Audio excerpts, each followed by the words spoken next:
मेरे भाइयों नमस्कार, जय माता की। एक और एक मिलते हैं दो होते हैं, ये गणित है। और एक में एक मिल जाए 11 हो जाए, ये संगठन है। एक और एक मिलकर एक हो जाए, ये प्यार है। एक और एक मिलकर शून्य हो जाए, ये अध्यात्म है। और एक को एक से मिलने न दिया जाए, ये कूटनीति है। और एक को एक के विरुद्ध खड़ा कर दिया जाए, ये राजनीति है। मैं हूं पंडित दिनेश नारायण पांडे और आप देख रहे हैं अपना लोकप्रिय चैनल ग्रहवाणी। आप सभी का हार्दिक अभिनंदन करता हूं, स्वागत करता हूं। इस वीडियो में अप्रैल माह के राशिफल की श्रृंखला में चर्चा होनी है तुला राशि की। आप तुला राशि के व्यक्ति हैं कहने के नाम से, या जन्म की राशि के नाम से, या आप तुला लग्न के व्यक्ति हैं, तो भी आप इस वीडियो को देख करके अप्रैल माह की रूपरेखा तैयार कर सकते हैं।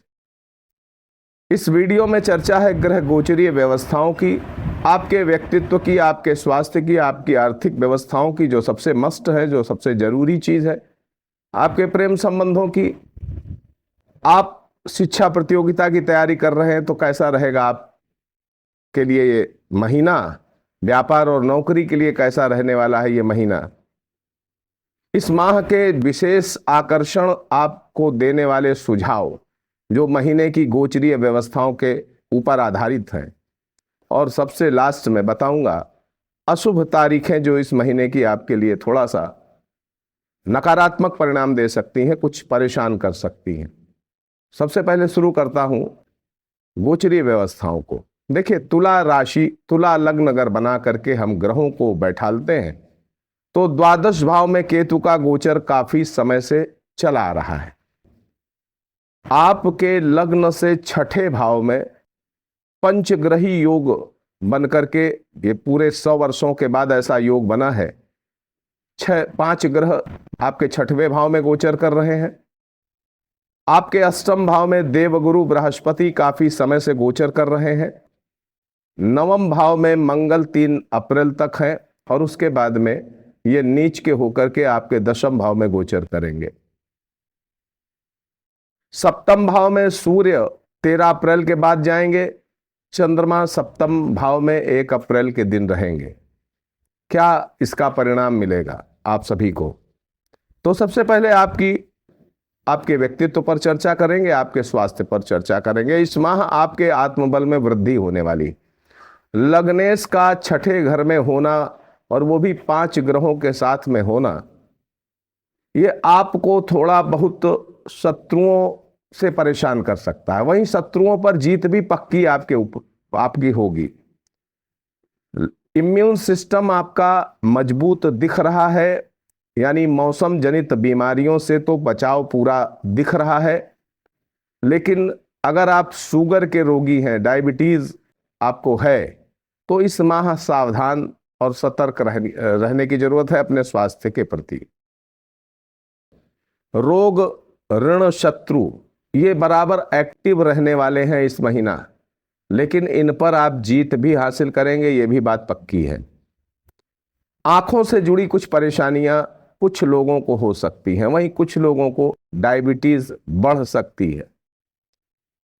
इस माह मानसिक चिंताएं आपको काफी रह सकती हैं। मानसिक चिंताओं के वजह से भी आपका स्वास्थ्य थोड़ा बहुत प्रभावित रहेगा। स्वास्थ्य में थोड़ी बहुत शिथिलताएं देखने को मिल सकती हैं। ऐसा सभी के साथ तो नहीं हो सकता है, लेकिन अधिकांश लोगों को इस तरीके के अनुभव हो सकते हैं। देखिए, ये जो ग्रह गोचरीय व्यवस्थाओं का जो राशिफल है, ये एक तरीके का मात्र डायरेक्शन है कि कैसा रिजल्ट देने वाले हैं ग्रह।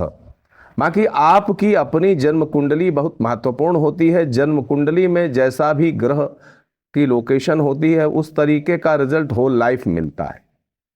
और गोचरीय व्यवस्थाओं का जो फल मिलता है एक सीमित अवधि तक के लिए होता है। तो अगर आपकी जन्म कुंडली में अशुभ ग्रहों की दशाएं चल रही हैं तो बुरे परिणाम आपको मिलेंगे, अच्छे परिणाम मिलने में कमी आएगी। और वहीं अच्छे दशाएं चल रही हैं तो आपको अच्छे परिणाम मिलेंगे। गोचर के थोड़े से बुरे प्रभाव भी हैं तो आपके ऊपर उतने एक्टिव नहीं रहते। इस माह ब्लेम्स की भी संभावना है, कुछ आपके ऊपर ब्लेम्स लग सकते हैं, कुछ अपमानजनक प्रसंग भी आपके सामने आ सकते हैं, क्योंकि छठे घर में पंचग्रही योग का बनना इस तरह की कंडीशन क्रिएट करता रहता है, बीच बीच में थोड़ी सी मानसिक चिंताएं बढ़ा देता है।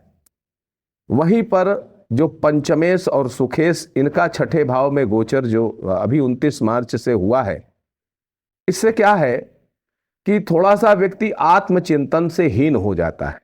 यानी क्या भविष्य में करना है, कैसे करना है, क्या संतानों के लिए करना है, क्या परिवार के लिए करना है, क्या भविष्य के लिए करना है, क्या अपनी शिक्षा के लिए करना है, किस तरह की तैयारी करनी, इन सब चीज़ों से उसका चिंतन हट जाता है और यही असफलता का कारण बनता है। तो आत्मचिंतन करते रहिएगा, ये आवश्यक है आपके लिए।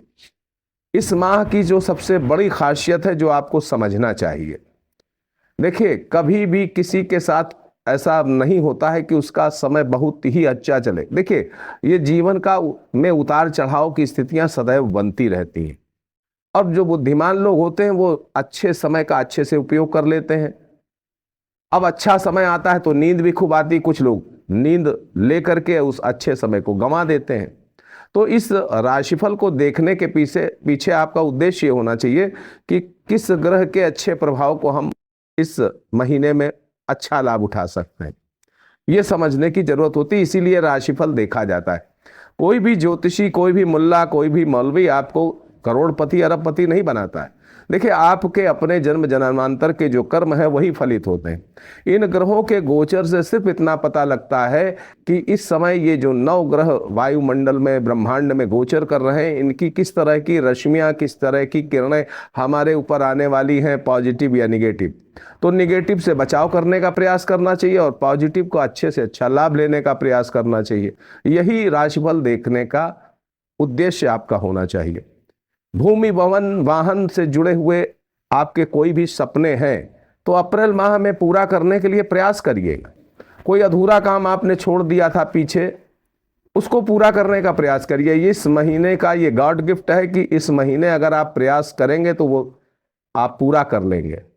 आर्थिक व्यवस्थाओं की चर्चा करें तो धनार्जन के स्वामी बनते हैं सूर्य भगवान। देखिए तुला राशि वालों को अगर आर्थिक परेशानी, फाइनेंशियल क्राइसिस जीवन में रहती है तो एक सूत्र बता दूं आपको सूर्य की उपासना करनी चाहिए, आपको अग्नि की उपासना करनी चाहिए। ये बड़ा मूल तत्व बता रहा हूं और इसको अगर फॉलो कर लोगे तो जीवन को सुखी कर लोगे। ठीक है। तुला राशि के जातकों को धन की कमी दूर करने के लिए, अपनी फाइनेंशियल क्राइसिस को दूर करने के लिए सूर्य भगवान का अच्छे से पूजन और उनका मंत्र जप करना चाहिए। आपके लग्नेश, आपके राशेश होते हैं शुक्र, जो सूर्य के शत्रु हैं।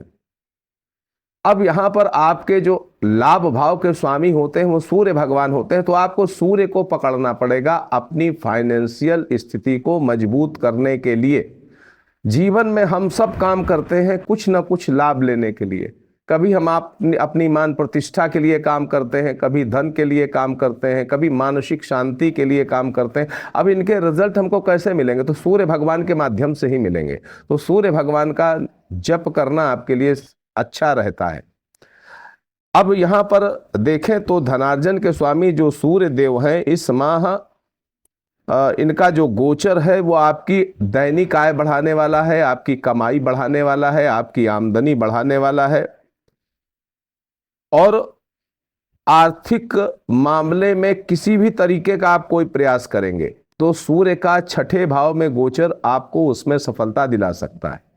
आप लोन लेना चाह रहे हैं या लोन का बिजनेस करते हैं, दोनों के लिए ये सूर्य का छठे भाव में गोचर काफी अच्छा है।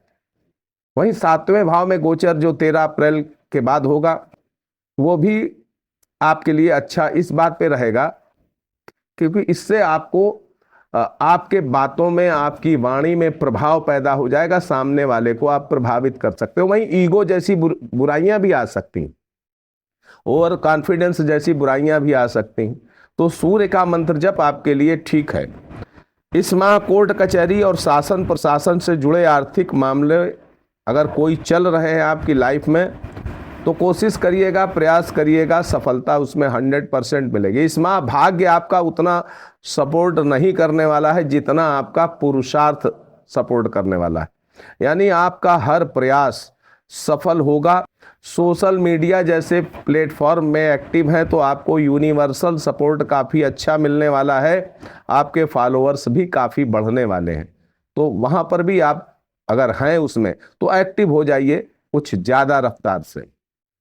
इस माह अगर हम देखें तो बैंक बैलेंस के स्वामी बनते हैं मंगल, और बैंक बैलेंस के कारक ग्रह बनते हैं गुरु, और आपके राशेष लग्नेश शुक्र। इन तीनों के बीच में तात्कालिक मैत्री संबंध बन रहा है, जो ये बता रहा है कि आपके बैंक बैलेंस में वृद्धि होने वाली है और वृद्धि होगी ही। वहीं पैतृक संपत्ति के विवाद खत्म हो गए, पैतृक संपत्ति का लाभ आपको मिलेगा। लेकिन एक यहाँ आपको सजेस्ट करना चाहता हूं कि पैतृक संपत्ति का अपव्यय भी आप इस महीने काफ़ी कर सकते हैं, पैतृक धन को काफ़ी खर्चा कर सकते हैं, तो ये आपको नहीं करना चाहिए। इस महीने आकस्मिक धन लाभ भी काफ़ी अच्छा है। दूर दराज के इलाकों से आपके लिंक हैं, व्यापारिक लिंक हैं, या आप बाहर जा कर के काम कर रहे हैं तो भी आपको काफ़ी अच्छे लाभ इस महीने मिल सकते हैं। फाइनेंशियल बेनिफिट्स आपको काफ़ी अच्छे मिल सकते हैं। 15 तारीख के बाद अगर हम देखें तो व्यापारिक, पारिवारिक और दाम्पत्य जीवन की खुशहाली के लिए आपको नित्य सूर्य मंत्र का जप करना चाहिए। मातृ पक्ष से, ननिहाल पक्ष से भी आपको कुछ लाभ मिल सकते हैं, और सूर्य मंत्र का जप मैंने बताया आपको काफ़ी अच्छा लाभ दे सकता है, आपका आत्मबल बढ़ा सकता है। आपको इस माह भाग्यवादी न बन करके कर्मवादी बनना चाहिए, कर्मशील बनना चाहिए। कन्फ्यूजन्स और भ्रम इस माह काफ़ी आपके अंदर आ सकते हैं, क्योंकि लग्नेश का छठे भाव में पंचग्रही योग, सभी ग्रहों का थोड़ा थोड़ा सा प्रभाव आपके ऊपर आएगा। लिहाजा आप किंग कर्तव्य विमूढ़ या थोड़े से भ्रम में पड़ सकते हैं। तो इससे बचने के लिए ओम नमो भगवते वासुदेवाय, इस मंत्र का आपको मानसिक जप बीच बीच में करते रहना चाहिए। इस माह भाई बंधुओं से, मित्रों से, रिश्तेदारों से भी आपको आर्थिक लाभ मिल सकता है। वहीं ससुराल पक्ष से भी आपको आर्थिक लाभ मिल सकता है, ननिहाल पक्ष से भी आपको आर्थिक लाभ मिल सकता है, बशर्ते उस तरीके के लिंक हो, उस तरीके की संभावनाएं हों। अब ऐसा नहीं है कि जितने भी तुला राशि के व्यक्ति हैं सबको एक ही तरह का लाभ मिलता है।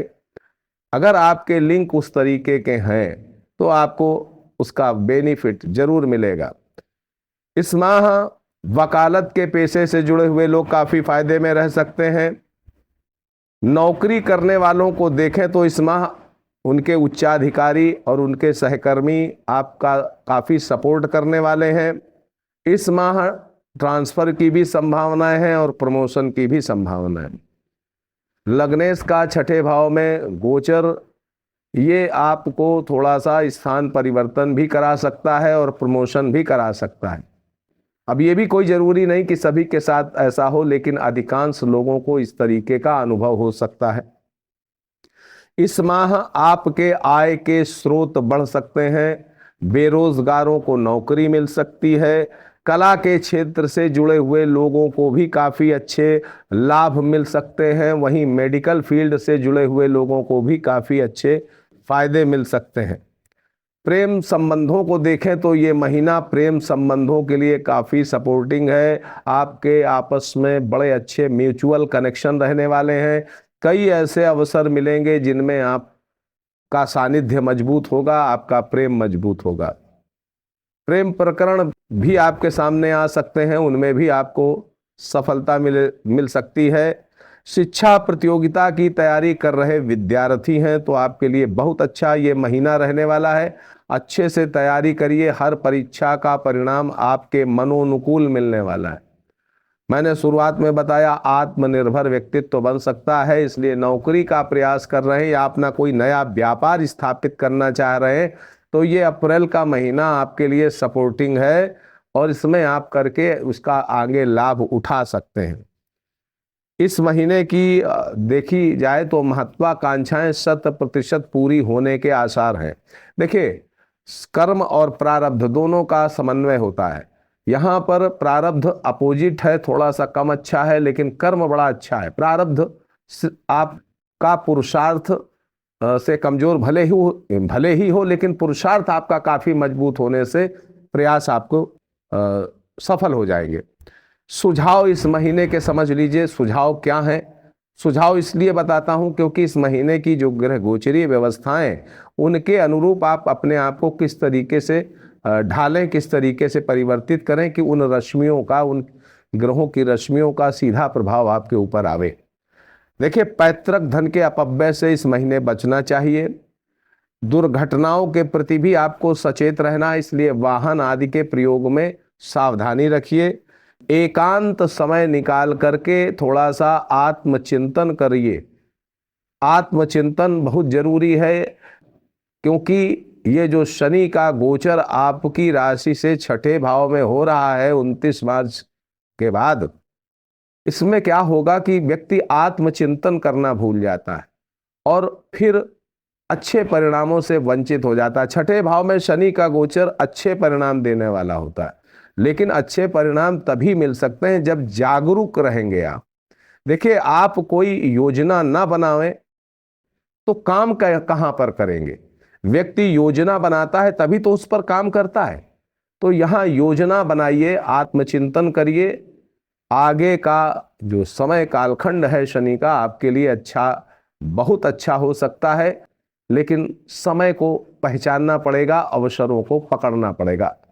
वीडियो अच्छा लगा हो तो लाइक करिएगा, शेयर करिएगा, कमेंट करिएगा। अपनी जन्म कुंडली दिखानी है फ्री में तो महीने में, हफ्ते में 2 बार, महीने में 10 बार, 11 बार जन्म कुंडली का विश्लेषण मैं बिल्कुल फ्री करूंगा। तो अपना डिटेल कमेंट में लिखिएगा। डिटेल पूरा होना चाहिए, अनकंप्लीट नहीं होना चाहिए। आप सुखी रहें, समर्थ रहें, इसी मंगलमयी कामना के साथ मैं पंडित दिनेश नारायण पांडे आपसे विदा लेता हूं। प्रेम से बोलिए जय माता की।